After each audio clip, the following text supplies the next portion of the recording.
kegiatan pembelajaran setelah kita menerangkan pelajaran. Pasti saat menerangkan pelajaran sebaiknya komunikasi itu kan dua arah. Nah, kadang kalau kita tanya sama siswa, itu mereka sudah tidak aktif lagi tuh, entah karena kurang fokus atau bagaimana. Itu yang membuat mereka yang kurang fokus lagi.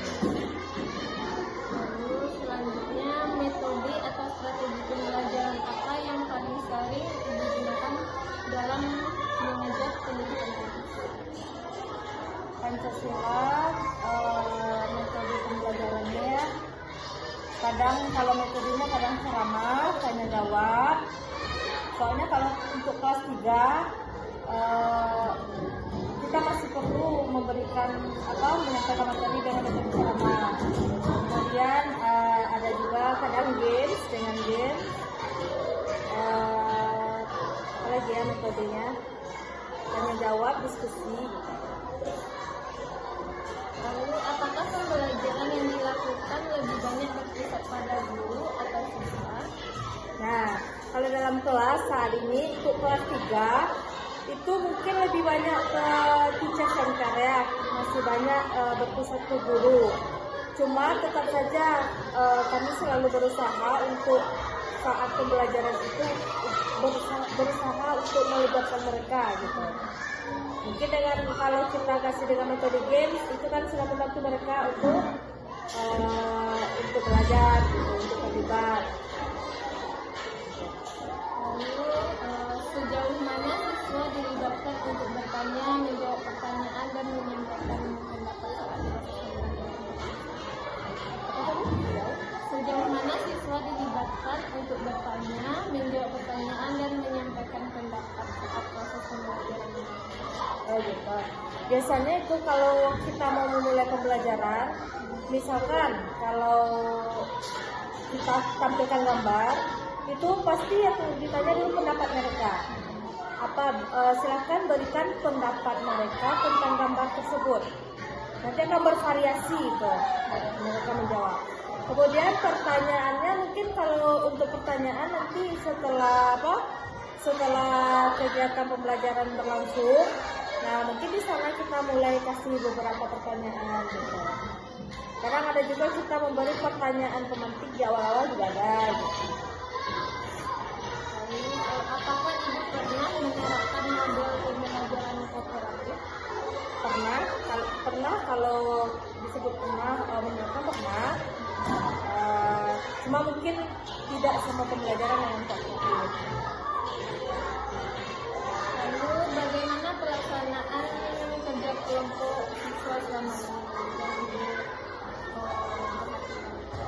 Kerja sama kelompok anak-anak itu kadang kalau kita telah biasanya sebelum kita bekerja kelompok kita kan sudah membaginya dalam kelompok. Kita sudah usahakan itu kadang ada yang sesuai dengan tingkat kognitif mereka. Kemudian nanti kan kelompoknya heterogen kan, menjadi heterogen, ada yang kognitifnya tinggi, sedang, rendah, kan. Cuma seringkali yang kognitifnya rendah, boleh dikatakan rendah ya gitu, mereka itu kurang aktif gitu. Kadang dalam kerja kelompok masih ada pula anak yang egois gitu, jadi mereka maunya ngerjakan saja sendiri gitu, masih ada. Kemudian dalam kegiatan kelompok itu padahal kita sudah bagi ya nanti kerjanya begini gitu kan, nanti tugasnya kalau si A begini, si B begini. Namun melihat temannya yang lama atau yang kurang cekatan gitu, mereka pengen ngerjakan aja sendiri gitu.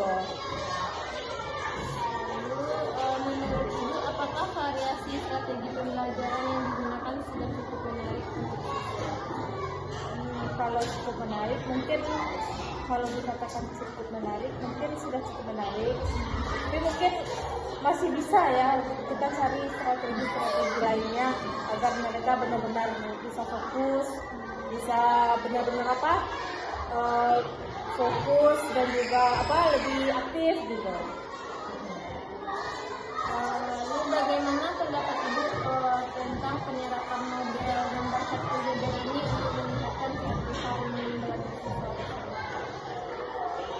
Penggunaan model nomor 1 Geber itu bagus karena itu dapat membuat mereka lebih aktif berpartisipasi dalam kegiatan pembelajaran. Terakhirnya, apa harapan Ibu, harapan apa yang Ibu inginkan terhadap peningkatan keaktifan siswa dalam pembelajaran pendidikan Pancasila? Mungkin kedepannya kita berharap dalam kegiatan pembelajaran, terutama dalam pendidikan Pancasila, mungkin kita harus lebih banyak berinovasi lagi, kemudian menerapkan berbagai macam model pembelajaran dan juga metode yang bervariasi agar mereka tidak jenuh, agar mereka bisa lebih fokus belajar dan juga agar mereka lebih berpartisipasi dalam kegiatan pembelajaran selanjutnya.